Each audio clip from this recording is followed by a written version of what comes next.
बिस्मिल्लाहिर्रहमानिर्रहीम। अस्सलामु अलैकुम। जी सामीन, मैं हूँ आसिफ अली और आप देख रहे हैं मेरा यूट्यूब चैनल। मैं उम्मीद करता हूँ आप सब लोग खैर आफियत से होंगे। जैसा कि आपको मालूम है कि मैं मुख्तलिफ़ मौज़ूआत के हवाले से मुख्तलिफ़ वीडियोज़ अपलोड करता रहता हूँ।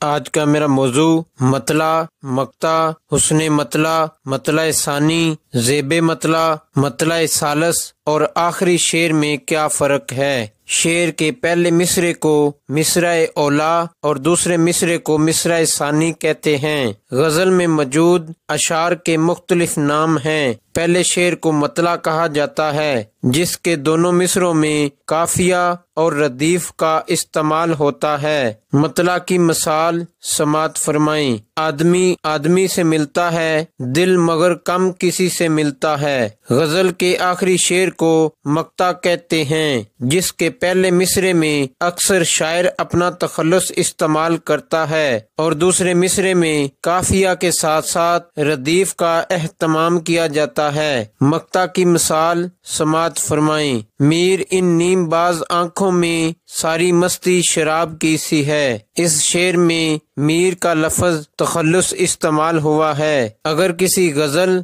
नज़म या कसीदे के पहले शेर की तरह दूसरे शेर के दोनों मिसरों में काफिया और रदीफ का इस्तेमाल हो तो उसको हुस्ने मतला या ज़ेबे मतला या मतला सानी कहते हैं। मतला, हुस्ने मतला, मतला सालस और मक्ता के हवाले से दाग देहलवी की एक गजल समात फरमाई। गजब किया तेरे वादे पे एतबार किया, तमाम रात क़यामत का इंतजार किया। ये शेर मतला कहलाता है।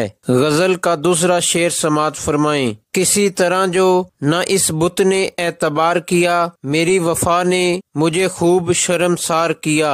ये शेर हुस्ने मतला कहलाता है। हंसा हंसा के शबे वसल अशक बार किया, तसलियां मुझे दे दे के बेकरार किया। ये मतला सालस कहलाता है या मतला सोम। दाग देलवी की गजल का आखिरी शेर। बनेगा महर क़यामत भी एक खाल सिया, जो चेहरा दाग सिया रू ने अशक बार किया। इस वीडियो को लाइक करें, शेयर करें। अगर आप इस चैनल पर नए हैं तो चैनल को सबसे पहले सब्सक्राइब करें और मेरी तमाम वीडियो को देखने के लिए बेल आइकन को दबाएं और मेरी तमाम वीडियो से बाखबर रहें। इसके अलावा आप मुझे फेसबुक, ट्विटर, इंस्टा पर भी फॉलो कर सकते हैं। अब तक के लिए इतना ही। अपना और अपने अजीज़ों का ख्याल रखें। अगली आने वाली नई वीडियो तक के लिए अल्लाह हाफिज़।